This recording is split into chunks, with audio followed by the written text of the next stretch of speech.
You can't fill a cup that's already full. It sounds simple, almost too simple. But this small truth explains why so many people stop growing. We get stuck, not because we lack talent or effort, but because we believe we already know enough. We walk around with full cups, filled with opinions, habits, and assumptions, and then wonder why nothing new fits inside. The Zen story of the empty cup teaches that real learning begins when we empty ourselves. A wise teacher once poured tea into a student's cup until it overflowed. When the student protested, the master said, "You are like this cup, full of your own ideas. Until you empty it, I cannot teach you." That's not just a story about tea. It's a mirror showing us what happens when ego stands between us and growth. Most people think learning means adding more information, more courses, more books. But the truth is, learning often starts with subtraction. You can't move forward if you're dragging old beliefs behind you. You can't master new skills if you keep comparing them to what you already think you know. Every step of progress asks for a small death, the death of certainty. Unlearning doesn't mean forgetting. It means questioning. It means saying, maybe the way I've been doing this isn't the best way anymore. It's the courage to admit that yesterday's answers might not solve today's problems. That humility is what separates the people who keep growing from the ones who stay stuck. Think about the greatest innovators, artists, and athletes. They all share one thing: a beginner's mind. They never let success harden them. They never let experience close their eyes. They stay curious, open, and willing to be wrong. That's why they keep discovering, while others repeat the same patterns for years. When your cup is full, you see the world through old filters. Every new idea gets squeezed into familiar shapes. You say things like, "That won't work," or "I've already tried that," because your mind can't hold anything new. But when you empty the cup, when you choose curiosity over pride, suddenly learning becomes effortless. You start to see connections you missed before. You become flexible, adaptable, alive. The path of the empty cup begins with humility. It's not about lowering your worth, it's about raising your awareness. You recognize that no matter how much you know, there's always more beyond your reach. Knowledge is infinite, but the human mind is small. The wise understand this. The foolish pretend they don't. We often cling to what we know because it gives us a sense of control. Our past beliefs make us feel safe. But comfort is the enemy of growth. You can't explore new lands if you refuse to leave the shore. To learn faster, you must first become empty. Not empty of potential, but empty of pride. You must clear space for new understanding to enter. Imagine your mind as a garden. If it's crowded with weeds of old thinking, no new seeds can grow. Unlearning is like clearing the soil, removing what no longer serves you so that better things can take root. It's not easy, because those weeds are familiar. They've been there for years. But if you don't pull them out, they'll choke everything new you try to plant. So how do you start? First, become aware of your mental clutter. Notice the thoughts that always jump in to say, "I already know this." Challenge them. Ask yourself, what if I don't? Second, seek discomfort. Surround yourself with people who think differently, who challenge your ideas, who make you rethink your assumptions. Growth rarely happens in agreement, it happens in friction. Finally, practice humility in everything you do. Whether you're learning a skill, leading a team, or trying to understand someone's perspective, remind yourself, "I am still a student." That sentence keeps your cup empty and your mind open. The path of the empty cup is not a one-time choice, it's a lifelong discipline. Every time you grow, the cup fills again. Every time it fills, you must empty it again.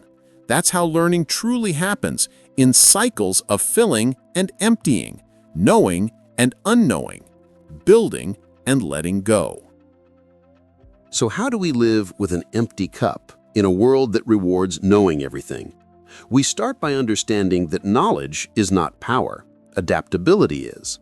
The fastest learners today aren't the ones who collect the most facts, they're the ones who can drop old ones quickly. When you hold your beliefs too tightly, you block new wisdom from entering. But when you hold them lightly, like sand in your palm, life keeps refilling your hand with something new. The first practice of unlearning is awareness. Pay attention to how often you defend your opinions. Notice when you stop listening because you think you already understand. That moment is your signal. Your cup is full again. Instead of arguing, pause. Ask yourself, what am I trying to protect? Most of the time, it's not truth you're defending, but ego. Once you see that, you can start to let go. The second practice is curiosity. Curiosity is the natural state of an empty cup. It replaces judgment with wonder. Instead of saying, that can't be right, you start asking, how could that be right? The difference between a fixed mind and a growing mind is not intelligence, it's curiosity.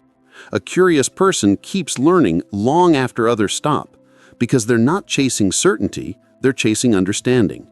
Third, embrace discomfort. Real learning feels awkward at first. It shakes your confidence and exposes your blind spots.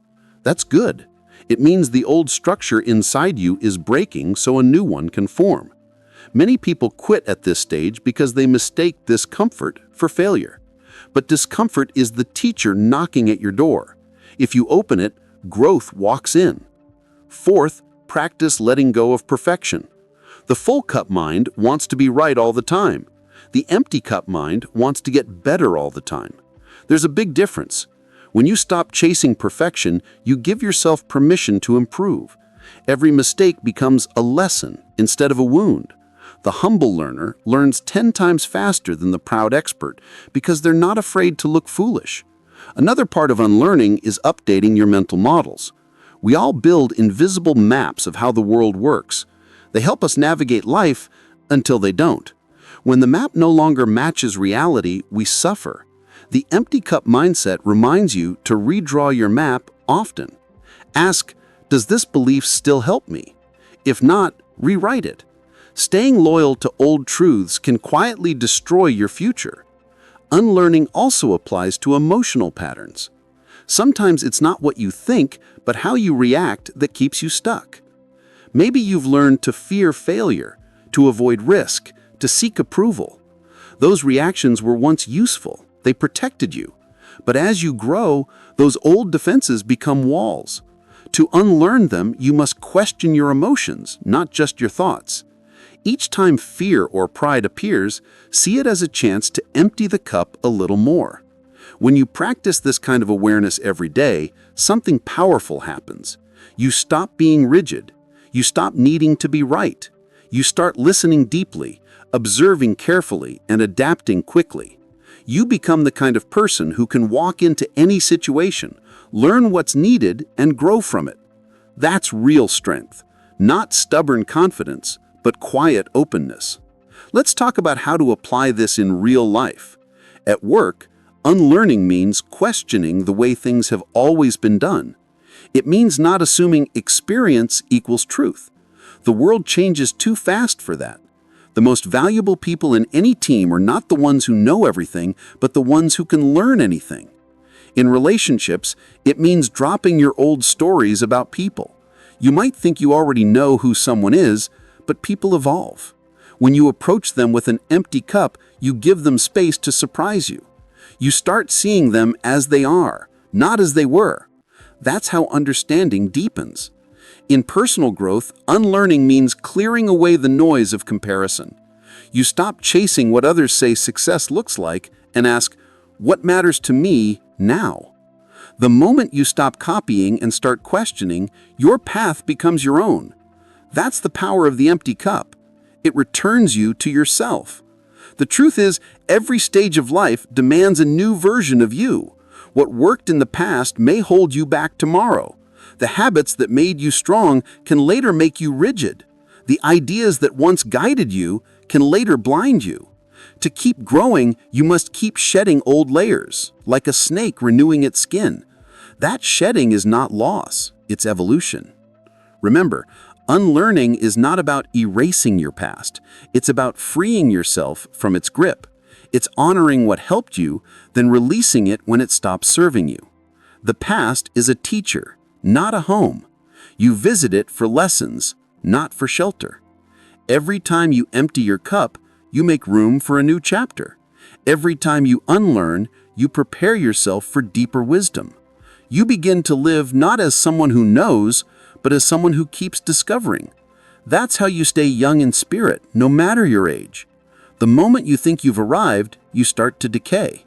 But the moment you admit there's still more to see, you start to grow again.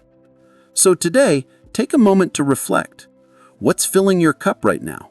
What beliefs, habits, or fears are crowding out new growth?